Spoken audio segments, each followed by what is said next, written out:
Hello, everybody, and welcome to another CP Media Wednesday night live show. Brought to you by Team CP, your endurance coaching specialist. And you got it. I'm Angus Petrie. I'm back behind the desk, behind the mic, back for a Waka 100 special.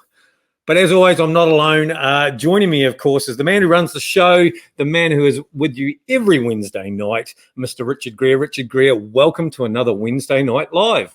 So, should we get into it? Absolutely. Yeah. Here's so John. Welcome, John. You're almost a seasoned pro at the show here now. I wouldn't go that far. I think you guys can do that pretty well. But no, we're blunder through this the next wee while. Yeah, good stuff. So, John, you've talked to us a few times before, and pretty keen to discuss the winter blues, the challenge of self-doubt, and also hanging tough when it's all gone to custard. Because let's face it does from time to time. So, and want to look at what we can do now in our preparation, and also how can we perform to our potential on race day. So to kick off, like in the show notes when we first sort of put this out, we talked about sort of some key words around resilience, mental strength, and motivation. So they're words that are banded around a lot, and we're like, oh yeah, that kind of makes sense. But could you define those in your own words? What do we mean by resilience, mental strength, and motivation from your perspective? Oh, look, I think a couple of them are probably overrated, and probably motivation is probably the one that's motivated the most, because we want to be motivated all the time because it feels good. But when we look at motivation, I mean, you can break it down to a couple of areas, but probably the two key ones around intrinsic and extrinsic motivation. So, you think about this race coming up, if it's an intrinsic motivation to win it, often that can put a lot of pressure on us and we can lose a bit of focus. But if there's an intrinsic motivation, internally about just competing, and I think you heard some before about looking forward to the challenge and learning to push yourself, then it's probably more a manageable motivation. And for me, motivation, it's almost switching it to the word dedication, because dedication implies that you do have to kind of at times do it hard and be okay with that. Where motivation often almost implies that we're going to feel good at getting up at 6 in the morning when it's cold and going for a ride, where, look, you're not going to feel good, and it's accepting it's okay not to feel good to train. You don't have to feel good to train around it. So motivation is a word that's banned around a lot, that you need to be motivated. And I'm going, no, you don't. It's just easier when you're motivated because it feels better. What you need to be is really clear on your goals, and so you can be dedicated towards those goals. So the days it is a little bit harder, that's when you have to do that. And you go back to that mental strength or resilience. I mean, resilience, again, to be resilient, you have to go through something. So resiliency is the ability to bounce back, to the same form or better, basically, around it. And so that's, this race is coming up. There will be a lot of resilience because there will be some challenges around it. But I'm assuming that's why people are doing this race. If they wanted an easy race, they'd probably, find something a hell of a lot easier than what they're doing. So what would help with kind of that resilience is really understand their why for doing it. What is it? What do they want to get out of this race? What are they actually trying to do? What is the goal for the race? And if you're clear on that, then it tends to allow us to buffer against those tough times, but also accept that it doesn't matter how fit you are and how well you prepare for this race. It's still going to be hard. I mean, that's the thing about fitness. It doesn't matter how fit you are. It's still hard to do things which are hard. So when you think about mindset going into it, it's just been really clear on, one, I don't need to be motivated, but I probably need to be focused. Reminding myself that, why I'm actually doing this. And I'm hoping most people do it, or everyone do it for fun.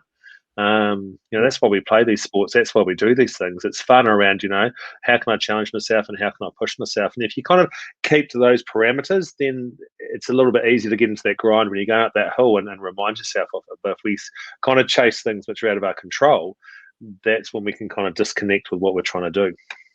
And then put pressure on ourselves as a result of that. Well, generally, because we judge ourselves, and we judge ourselves from a very uncompassionate lens. And, a lot of the work we try and do now with athletes, and they probably struggle when we first say this, but it's about that self-compassion lens. Often we're very compassionate towards others, but we're not very compassionate towards ourselves. So particularly events like this, it's really important when you think about your self-talk and what you're saying to yourself is, one, be grateful for the ability to start the race. There's lots of people who probably can't. So it's almost coming from that place of gratefulness of having this opportunity to test yourself. And again, it's not a pass-fail test. It's an opportunity to kind of go, what have I learned over the last X amount of months of training? And how can I make sure I enjoy that? Because if you switch the mindset to that, then you tend to see things for what they are. Instead of it being this really big event, it's actually an opportunity to get on your bike for, whatever time it is, and have a bit of fun to see, what you've learned and how far you can go. Yeah, that's right. And that's the beauty of this particular event, riding every track in the forest, basically, depending on how far you're looking to go. And it's a fun mountain bike race. Ultimately, you ride uphill, so you can ride downhill and have some fun doing that. So it's a good thing to remind ourselves of. And why do we ride our bikes? Look, exactly. And I think what we've got to remember is sport, push bikes, all these things were designed for fun around it. And I think at times we take these things a bit too seriously, particularly when we invest a lot of time in something. It's almost we expect that return, but that's almost the same thing. If you buy a nice present for someone, you can't expect them to give you something back in return. You're doing that because you want to give them something. And it's the same with this race. You're doing it because you actually want to go into it. What you get in return, who knows? But again, if you switch your mindset to looking forward to it and having fun and not getting caught up on what the time is and where you're placed, you will probably improve your performance anyway compared to that real judgment of words like could and should are really dangerous words. I should have done better, or I could have done better. It's like, well, what have you learned from that? Because there's an opportunity another time to go in the race again too. Yeah, good job. Just before we put the show out there, we put the word out to a whole bunch of people in terms of asking some questions around what they were dealing with and what they were struggling with right now, and then also maybe for race day. So one question I've got here is, I'm struggling with training and I feel like I've fallen behind. Am I doing enough? With approximately 95 sleeps to go, and I'm starting to doubt whether I can actually going to be able to do this. I think you invest a lot emotionally through the desire to want to compete it, and then that transfers into self-doubt, pressure, worry as you go through the weeks of training, particularly when you have a busy family, work life, and some weeks you don't really get enough done and it can weigh on your mind a lot. How can I get back on track mentally? What would you say in regards to someone going through that self-doubt in regards to training and things at the moment? Well, one, welcome to being a human. That's what we all feel that way. And the top athletes is the same. It's always, have I done enough? And what you've got to remember is the mind gives up before the body. So you've actually done plenty around it in your training around it. So it's actually convincing yourself. And remember, self-doubt comes from ourselves. No one gives us self-doubt. We give it to ourselves. And this is where, if you look at the mental skills wise, what are you saying to yourself? What are the pictures and what's the narrative you're actually saying about this race? Now, if you can kind of reflect on the training that you have done, and the good things that you've done, almost again, I'll use the word lens a few times here. Switch that lens to what you have done, not what you haven't done or could have done, what you have done, and just being okay with self-doubt. I mean, the self-doubt rings all the time, but I remember reading a book recently that talked about we don't run out of willpower, we run out of self-talk. And it's the same in this situation here. When it gets hard, what are we saying to ourselves? What are we going to say to ourselves when the brain's kind of going, yeah, look, there's a couple of easy options here. Get off the bike, push it, whatever it is. Well, what am I going to? How am I going to reply to that? And it's not about necessarily being positive either. I think we get confused. You got to be positive all the time. No, what you do need to be in these races is focused, and you need to be productive with what you're saying to yourself, and being okay. When it's hard, that's the time you almost celebrate, because if it's easy, you're probably not doing anything around that. And it's the same with your training. So, when you are finding it hard, again, just become from a place of compassion. If you've got a family, you've got a job, well, be realistic about what you can do. And this is what people do is they create these goals which are unrealistic. It's like post, January the 1st this year, thousands of people around New Zealand will sign up to a gym. And they're all, after New Year's Eve, they go, right, we're going to go 10 times a week. We're going to get fit. We'll lose 10 kg in 2 weeks. And they don't, because it's not realistic. It's not sustainable. So when you're feeling that way, it's almost to sit back and go, okay, what can I do this week? It's kind of like micro steps. What's some little things I can do this week to get myself back into it, and not set yourself up to fail, and also be realistic. And if you're working 40 hours a week and you've got kids at home, you've got to be realistic what you can do in that space. So as I said, break it down, small goals, get a buddy, get someone who can support you with it, and be okay when you don't want to train. It's normal. You get up you get home from work at 5:30 at night, it's cold. Well, Netflix and pizza is a pretty good option. So it's the ability to kind of go, well, actually, no, I'm just going to maybe hop on the bike inside and do a bit of training there. Or I'm actually going to eat really well tonight because that's part of my training. Because we get stuck on this physical training. Well, there's lots of other training you can do. You can, do some imagery work, some mental skills work. You can do some mindfulness. You can just really eat really well. Get a good night's sleep. That's mental skills. Good night's sleep, you feel better the next day. So just don't set yourself up to fail. That's right. And I think often we focus on that fitness side of things like almost too much, don't we? Like I always say there's 4 things we want to do standing on the start line. Be as fit as we can, fresh and not overcooked in the last couple of weeks, injury-free, and with a plan. And that sort of with a plan is a lot of the things you're talking about. But fitness is overcooked. We often just constantly focus on that, but there's so many other factors that actually affect our performance on race day. Our bike, is it going to be in one piece, etc. So there's all that to look at and think about as well. Yeah, but also, as I said, you look at performance, we talk about the 6 pillars, which is, your physical, your technical, your tactile, your mental, and your nutritional, and then obviously that life balance part. But as you said, we get so stuck on the physical around it. And look, the best coaches know when they need to do that, and also when they need to pull their athletes back and give them a rest and do other things. So, if you're not training that well, is just really focus on nutrition. It will give you a bit more energy and to make you feel better. Focus on getting a good night's sleep, and as you said, that recovery part to it. Focus on a bit of planning for the race. Look at the track and think about tactically what can I do, and have some conversations with people. So there's lots of things we can do which don't require the physical stuff. Now, obviously, if you don't train for a month, that's going to start having an impact physically on you. But if you're missing a training here and there, let's be honest, it's not going to make that much difference. Even at the top level, at times it doesn't, because that mental freshness is important. Because as you said, if you get to the start line, you're cooked. It doesn't matter how much physically you've done. If you're mentally cooked, it's very hard to be resilient when we're cooked. Yeah. No, good advice. Next question. Winter sucks, and I know that I need to continue to train, but the motivation's just flagging at the moment. I was going great guns, but now I'm starting to battle. As I guess that winter, and we're back into July, and it's all a bit tough. So, what can I do to keep pushing hard in training when I'm just battling to get out the door? How would you summarize that? Well, give yourself a pat in the back when you get out to training for a start, around it.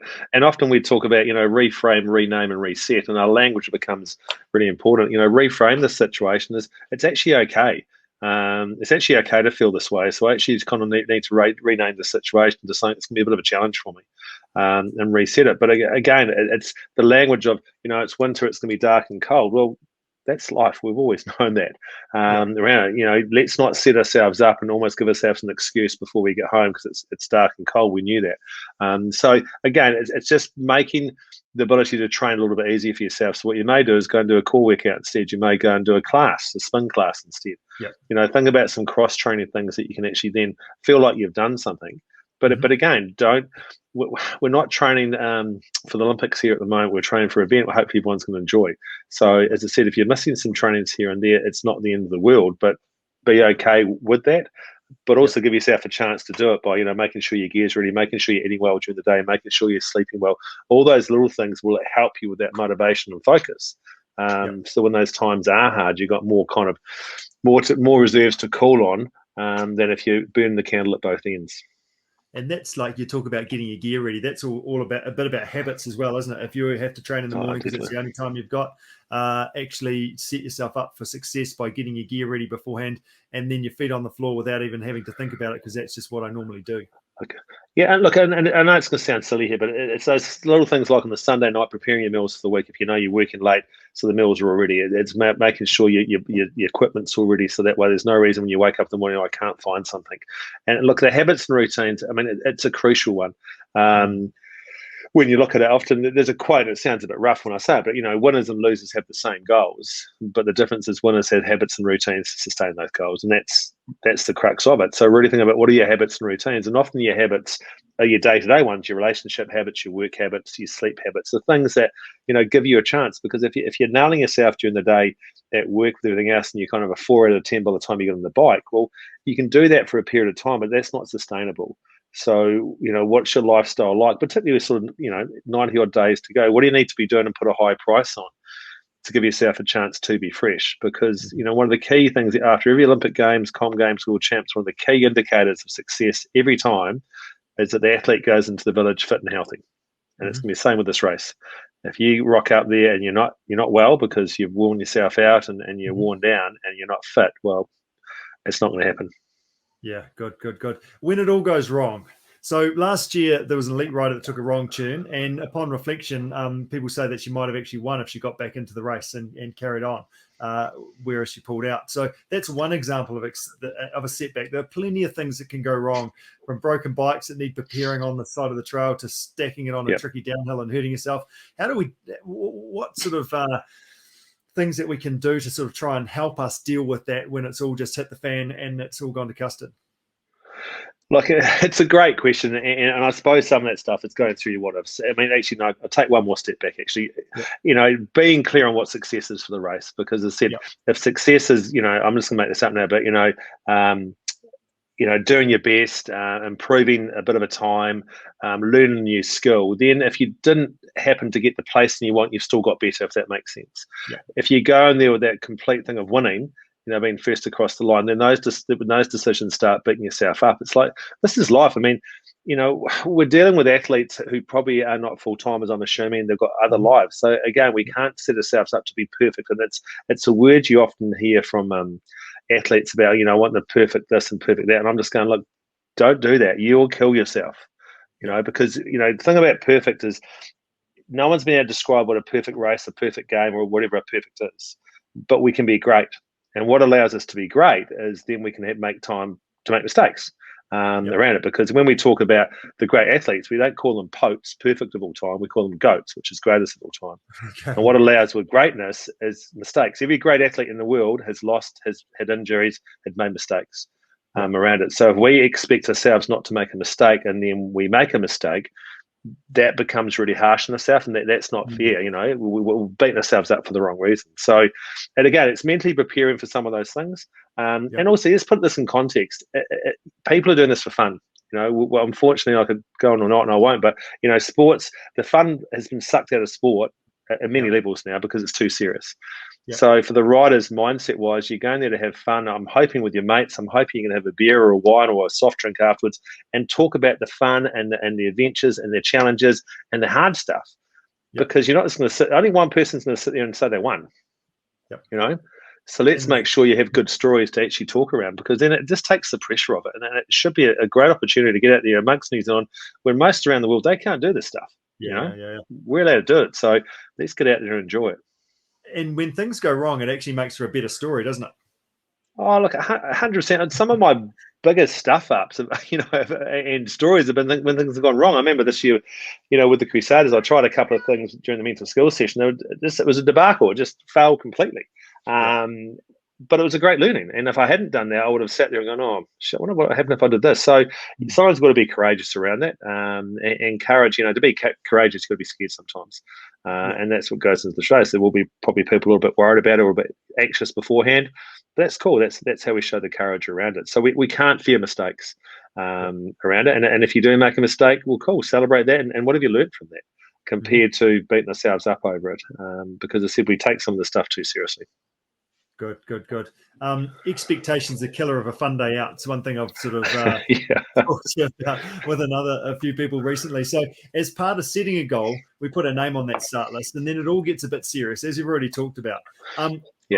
So again, managing my own expectations and the expectations of others, but it comes back to what we put on ourselves to make sure we can still, how do we do that to make sure we can still enjoy riding our bike? Yeah, look, often we talk about lower expectations and raise your standards, because often expectations are things you can't control, where standards are things you can control. So it's kind of like, what are your standards around your preparation leading into it, around your training, around your nutrition, around your sleep, and around your mindset? What are the things you really want to hold yourself accountable, but making sure you can control them? Now, we know there's always going to be expectations, because even just family wishing you well or whatever it is an expectation. Often these sports, if you're traveling from afar, there's a financial aspect to it. So there's an expectation to do well around it. So it's like that. It's just acknowledging when you feel that way, because we can't control thoughts. We can't not think about it. But it's more your ability to kind of notice, well, actually getting caught up in this, and there's a bit of banter with the riders, and I'm getting caught up in wanting to win and do well. So, okay, what I do is just stop and pause and have that breath and just redefine, again, why I'm here, what my goals are, and realign back into that. And John, I had a little note that I had written down here, almost touching on exactly that, because the reality is that most people, me, myself, entering this race, whether it be the Waka 50, the 100 or the 100 miler like we're doing, we're entering it for personal accomplishment, really, at the end of the day. And I think you talk about self-doubt and self-belief and all those sort of things, but probably being honest with yourself right from the start is probably just as important as it. Like, I need to be honest with myself that I'm going to show up there and I'm there for survival. I'm there for the personal accomplishment. Richard Greer is probably going to ride away in the first bloody 5 kilometres and I may never see him again for the rest of the day. He's nodding. Rion's going to probably come back and ride another 50 Ks to ride back to me after he's finished to ride out with me just so that I get to the finish line. But I need to be honest with myself right from the start about that. Look, definitely, I play golf and I play it very badly, and I've got a couple of mates who play it very well. And when I get caught up in their game, it's a nightmare because then I'm chasing something. I'm not chasing what I can do, and I get caught up in wanting to do what they can do. So it's the same situation here. Set your own standards. It doesn't matter. It doesn't mean you can't look at Richard and kind of go, well, he's going to get this time, so I want to be half an hour behind that, wherever it is, and set a goal that's going to again inspire you, not kind of overthrow you or overwhelm you. Something that you can kind of go, that's going to push me quite nicely. And this is the key thing around goals, is working out what's something that's going to give you a bit of a push, but it's not going to bore you because it's too low, but also it's not too high where you just don't enjoy it. And that's the key thing about all these events. Just get out there and enjoy yourself. That's why you're doing it. And the reality is, come Monday when it's all finished, guess what? Life goes on. Nothing changes. You're not going to get a ticket tape parade like the bloody Black Caps all around New Zealand. People will go, how was your weekend? You go, I won a race. And they go, okay, well, back to work. So we've got to get these things in perspective. Well, luckily, Tim's a very good race director and organiser, and he's organised us a day off on Monday after his race. So it's quite good at the placement of the race. Oh, perfect. That's brilliant.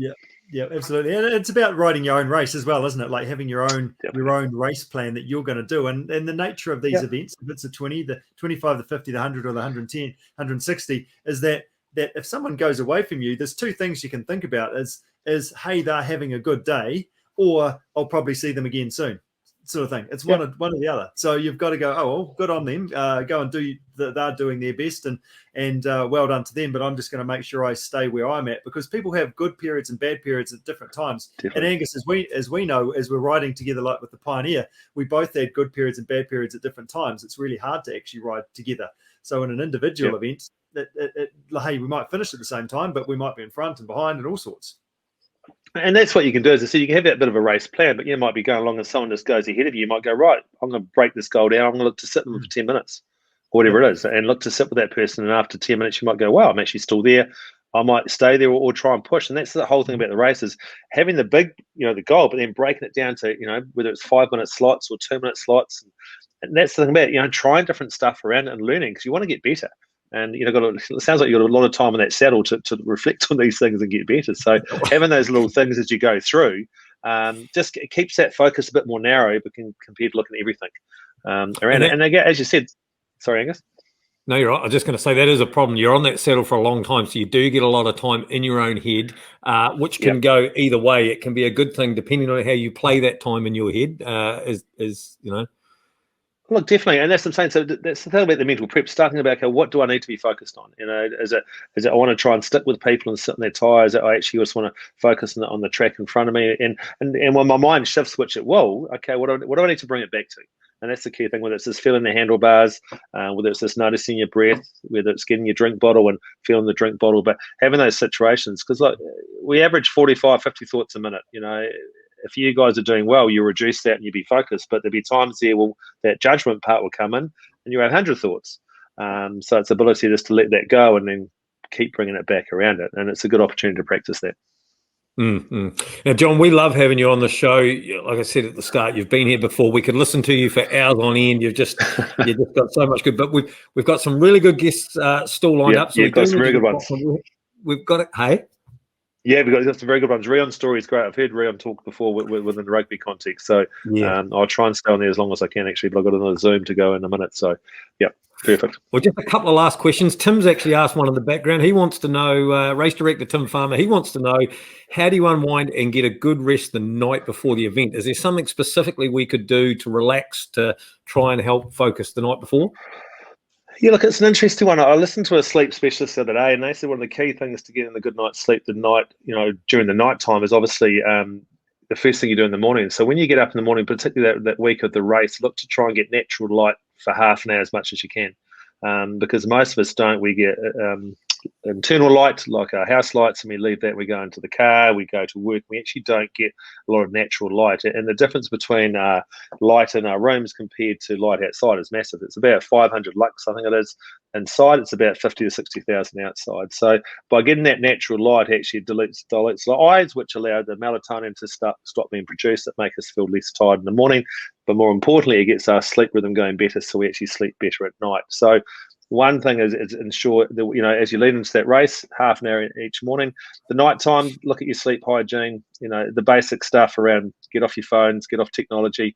If you're going to watch something, watch TV, don't watch a tablet, because the TV is a long way away compared to a tablet in your face.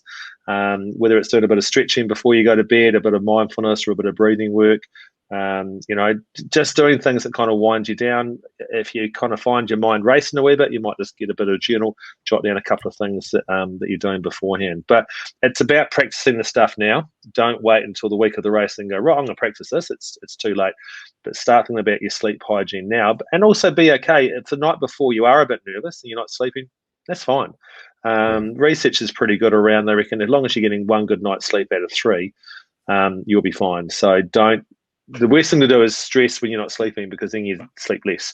So if you are finding it's hard to sleep, that's fine. You'll be fine the next day. Good. I like that 1 out of 3. That's pretty good, actually. That takes the pressure off, doesn't it?